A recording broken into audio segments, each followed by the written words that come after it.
तो उस इंफॉर्मेशन को हमने यूज करना है।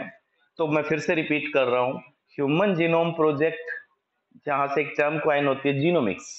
Genomics term was given by Thomas Rodrick in 1986। What does it mean? It means scientific discipline of mapping and sequencing and analyzing genome।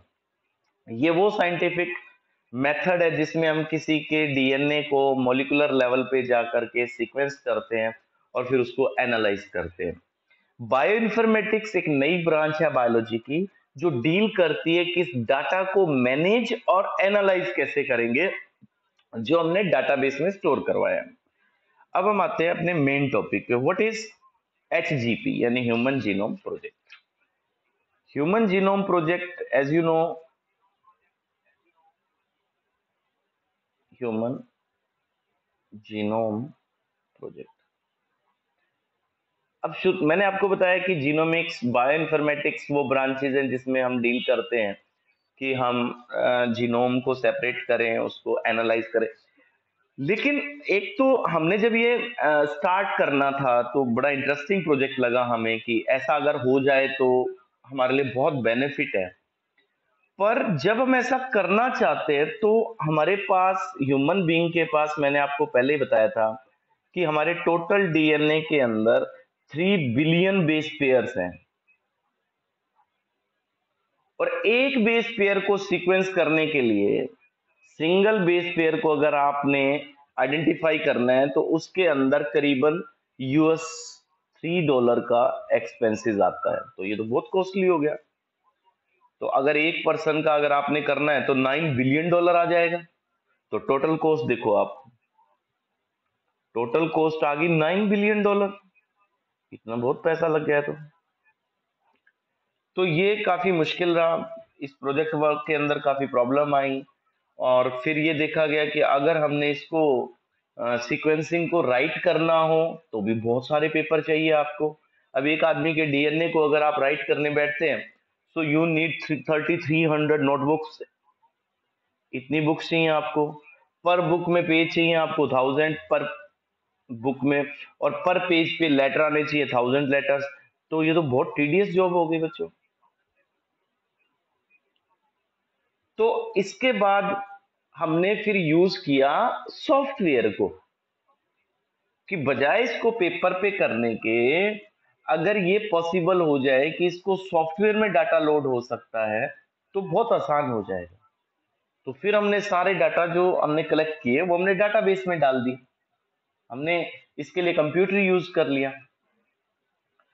तो officially human genome project जो US department ने start किया था वो 1 अक्टूबर 1990 को किया था। और ये प्रोजेक्ट फिर इंटरनेशनल एफर्ट से डिफरेंट कंट्रीज को कंबाइन करके, जिसमें जापान, फ्रांस, जर्मनी, चाइना, इन सब ने मिल करके फिर ये प्रोजेक्ट को अल्टीमेटली कंप्लीट किया। अब इस प्रोजेक्ट में हमारा गोल क्या होता है, अल्टीमेटली हम चाहते क्या है इस प्रोजेक्ट से, गोल्स ऑफ एचजीपी। तो फर्स्ट गोल तो ये है कि हमने to determine the sequence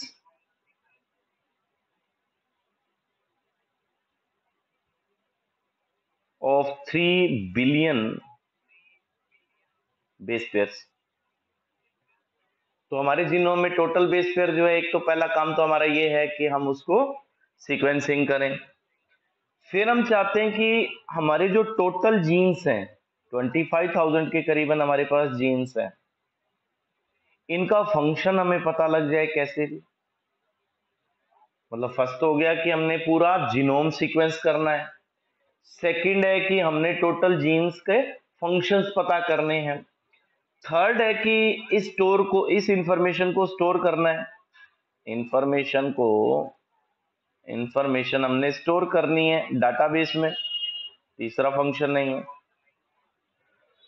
fourth, हम ये चाहते हैं कि जो टूल्स हम यूज कर रहे हैं वो इंप्रूव करें, to improve tools for data analysis. तो ये हमारे ऑब्जेक्टिव हैं बच्चों इस प्रोजेक्ट के साथ। तो ह्यूमन जीनोम प्रोजेक्ट को फिर कंप्लीट कैसे किया, हम कैसे किसी पर्सन के डीएनए को, क्योंकि डीएनए दिखता तो है नहीं, तो फिर उसके बेस पेयर्स भी नहीं नजर आते। तो हम उसको कैसे करते, मेथोडोलॉजी क्या है इसकी?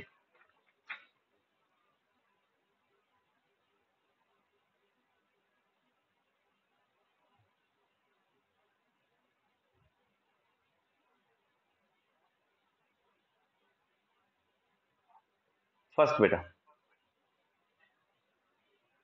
to identify all the genes that are expressed in the cell as RNA molecule.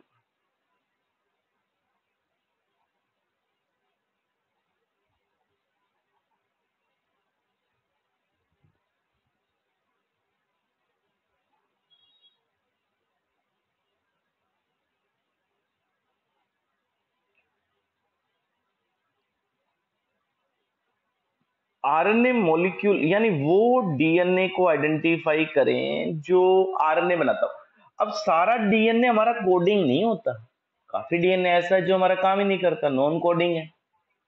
तो फर्स्ट तो है कि हमने उसको आइडेंटिफाई करना जो जीन्स आरएनए बनाते हैं, मींस प्रोटीन सिंथेसिस करते हैं, कोडिंग जीन्स जो है। This is called expressed sequence tags. This method, this technique is called expressed sequence tags, EST। Second हमारी मेथोडोलॉजी क्या कहती है कि पूरा ही डीएनए, इधर कोडिंग है चाहे नॉन कोडिंग है, sequencing total genome, sequencing total genome, both coding and non coding.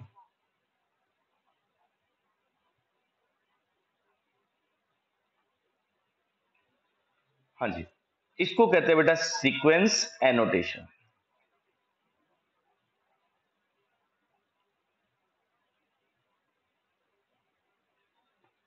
Human genome project में, जिसमें हम टोटल डीएनए को या फिर जो डीएनए आरएनए की फॉर्म में कोडिंग वाला पार्ट है उसको हमने सीक्वेंसिंग करना है। तो जैसे हम पहले, अब करते कैसे हैं, चलो हमने करना क्या है, हमारे गोल्स क्या हैं ये हमें पता लग गया, तो हमारा मेथड क्या है।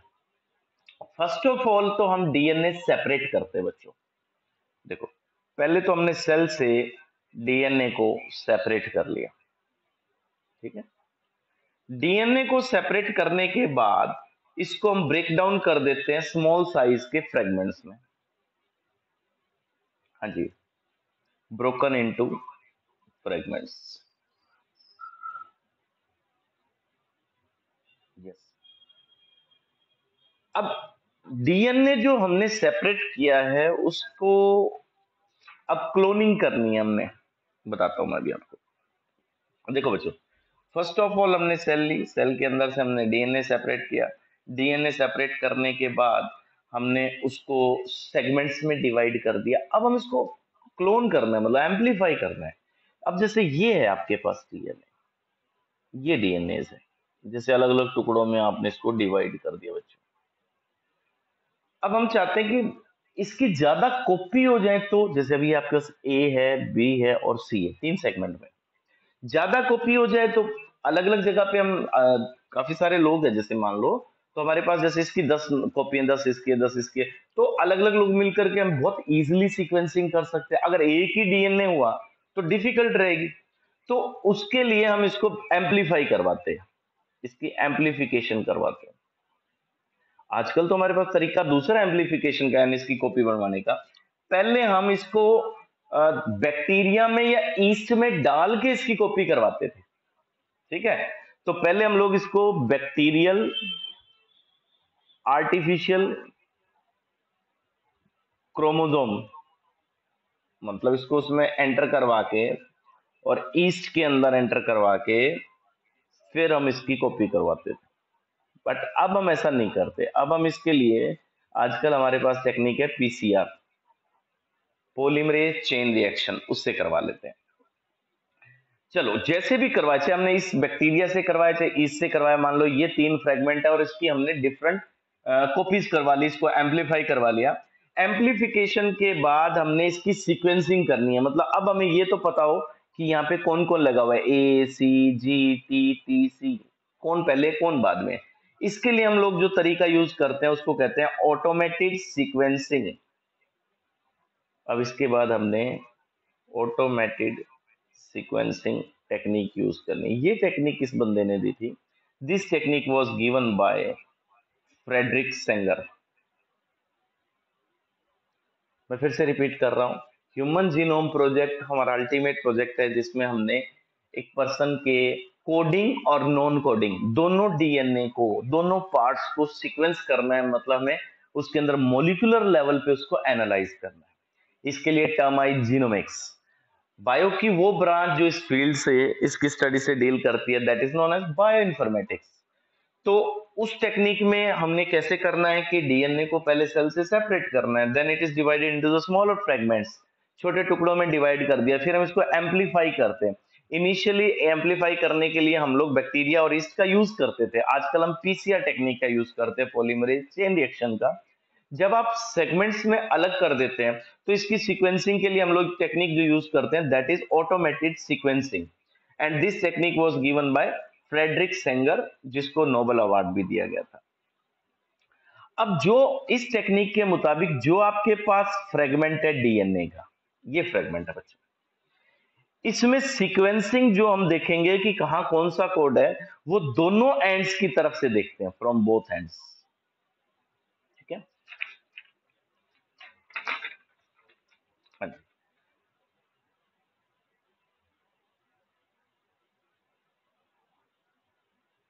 यस। तो फ्रेगमेंट को हम दोनों एंड की तरफ से देखेंगे। फिर जो ओवरलैपिंग रीजन्स आएंगे,